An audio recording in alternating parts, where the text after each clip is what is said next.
As yet another year winds down, here's a story that refuses to change. The war in West Asia, the strikes and the bloodshed continue. The players keep taking turns, but the results remain pretty much the same. More divisions and more chaos. The latest to strike is the US. The military has confirmed that it carried out airstrikes in Iraq and Syria. The target was an Iran-backed group, the Kataib Hezbollah group. Reports say at least 25 Hezbollah fighters have been killed in the strike. So why did the US target the Hezbollah in Iraq?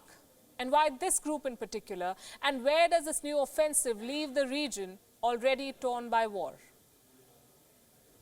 The Department of Defense took offensive actions in defense of our personnel and interests in Iraq by launching F-15 Strike Eagles against 5 targets associated with Kataib Hezbollah, which is an Iranian-sponsored Shiite militia group. The strikes were successful. Iraq and Syria, perennial epicenters of conflict in West Asia. The latest installment of violence took place on Sunday. The US versus Iran, the venue, Iraq and Syria. 3 targets in Iraq, 2 in Syria, 25 fighters neutralized, and at least 55 wounded in the airstrikes on Iraq alone. One raid targeted the headquarters of the Iran-backed militia group Kataib Hezbollah near Iraq's border with Syria. The US calls it retaliation for the attacks on Americans by Iran. What we did was take a decisive response that makes clear what President Trump has said for months and months and months, which is that we will not stand for the Islamic Republic of Iran to take actions that put American men and women in jeopardy. So why did the US target this group? Washington says that the Kataib Hezbollah was behind Friday's rocket attack in the oil-rich city of Kirkuk.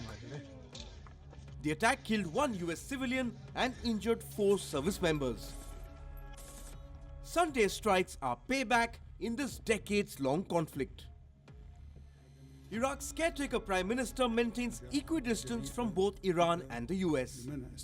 The Iraq government calls the US strikes a violation of Iraq's sovereignty, American military presence a burden to Iraq and a source of threat against Iraq's forces.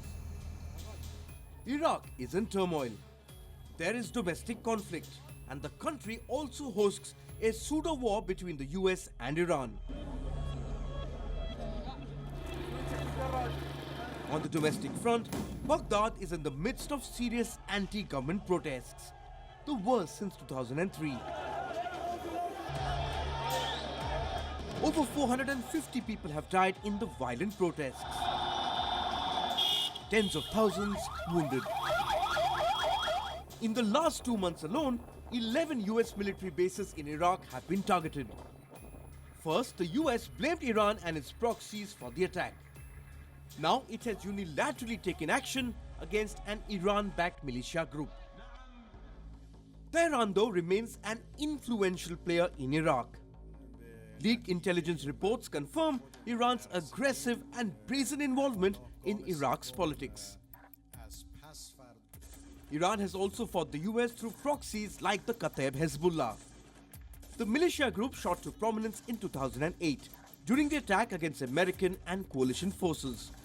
The group fought for Syria's Bashar al-Assad during the Syrian civil war, besides joining the Iraq army against the ISIS in the battle for Mosul. The US State Department claims that they are funded by Iran's Quds forces and trained by the Hezbollah in Lebanon. They film their attacks and upload them on the internet for more international traction. Under Donald Trump, the US has enforced sanctions and crippled Iran's economy. Now it's targeting Iran's influence in Iraq. Since 2014, Iran-backed forces and the US had a common enemy, the ISIS. Now, with the ISIS losing its territory, the historic conflict between the US and Iran is back to the fore. But it is Iraq that is paying the price. Clearly, 2019 is ending on a frightening note for Iraq. Bureau Report, Wion, World is One.